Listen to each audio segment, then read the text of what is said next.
Ni katibu mkuu wa kamati ya Olimpiki Tanzania. Kwanza Kilimanjaro International Marathon, kama mwanariadha, mbali ya katibu mkuu, unajisikiaje ukiona mbio hizi zikikua kila siku na zina mchango gani kwenye kustawisha mchezo wa riadha nchini Tanzania? Philbert Bayi. Kwa kweli Kilimanjaro ndio kianzilisha mabingwa ambao tunao sasa hivi. Hawa watu tunaozungumza kina Gai, kina Simbu, wote hawa wametoka kwenye mashindano kama haya. Na kwa kweli Kilimanjaro Marathon ni marathon ya kwanza katika nchi hii. Ukiacha marathon zilizo nyingi sasa hivi tunafikia karibu 100, ni marathon ambazo zimekuja baada ya hapo.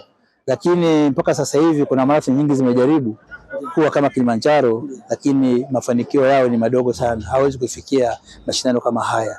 Kwa tarehe kama hii ya kesho kutwa ni kwamba Tanzania nzima na dunia inaangalia hapa. Na ni wakati ambapo wanapata watalii wengi.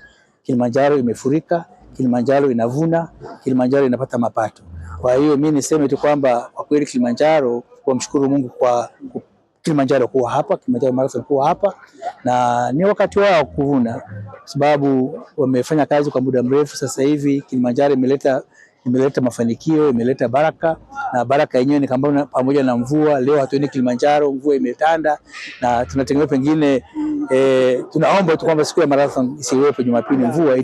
Mungu atuangalie, aiache kwanza, kisha marathon basi iendelee. Ndio.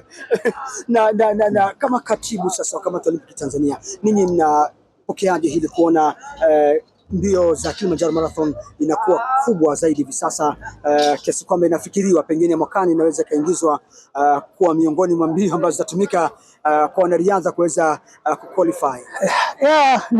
Ni kweli sema kama Olympic tuna mashindano makubwa ni ya Olympic, na wachezaji kama nilisema mwanzoni, Simbu, Gai na wengine wengi ambao walishiriki mashindano ya awali ndio wanaoshiriki, wameshiriki Olympic mara nyingi sana, na ni kwa sababu uzoefu na kwa sababu ya kupata namna na hali ya hewa ya Moshi hapa ni iko nzuri, iko juu ya usawa bahari, na wanapokwenda kushiriki mashindano haya katika nchi ambazo ziko chini ya usawa bahari, kwa kweli wanafanikiwa vizuri sana. Na hata mialiko ya wanapoenda sasa hivi vijana wengi, sio hao wawili tu tunaozungumza, lakini kuna wale wasichana kina Magdalena pamoja na wengine wengi, kina Sindai, kina Sule, wako wengi sasa hivi. Wako wengi. Na niseme tu kwamba kinachoweza kuleta wingi huu ni kuanzisha hizi kambi mbalimbali katika nchi yetu. Sasa hivi nampongeza Gabriel, anaanzisha huko Madunga, nategemea Simbu naye ataanzisha huko Singida alipozaliwa, na sisi wengine hatuko nyuma. Sisi hatuko kwenye marathon, tuko kwenye vijana ambao watakimbia mbio za kati mita 100 mpaka mita 100-105 wapo, hasa kwa upande wa youth na kuelekea kwenye senior.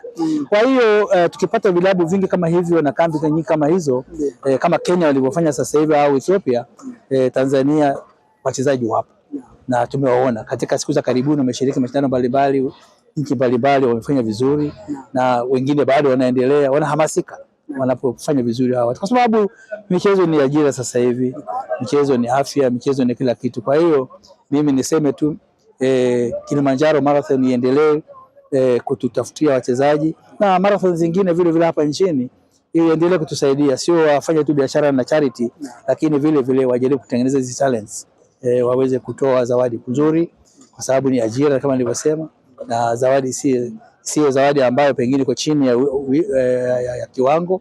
Kilimanjaro inaonyesha mfano. Kuna marathon zimeanza hapa zilikuwa toa zawadi kubwa, lakini sasa hivi zimeanza kufifia. Kwa hiyo wanatakiwa pull up their socks, wajaribu kuona kwamba Kilimanjaro inafanya nini, wachukue mfano kutoka hapa. Naam, asante sana. Kama una lolote la kumalizia kuambia Watanzania kuelekea Jumapili katika Marathon, lakini pia tunajiandaa na Los Angeles Olympic mwaka 2028. Mimi nafikiri wananchi walio karibu na Kilimanjaro wakaribie Jumapili kwa nguvu zote, washangilie vijana wao.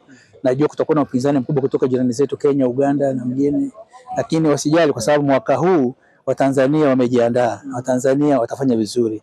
Ile masuala ya zamani ya kusema kwamba Watanzania wanakaa nyuma huku hayatakuwepo. Na Los Angeles basi ndio mwanzo, kwa sababu tuna miaka miwili mpaka sasa hivi, na ni mwanzo mzuri. Watakapofanya vizuri hapa na wakaendelea mashindano mengine, basi wana dalili ya kwenda Los Angeles. Niwatakie kila la heri. Naam, asante sana. Asante sana.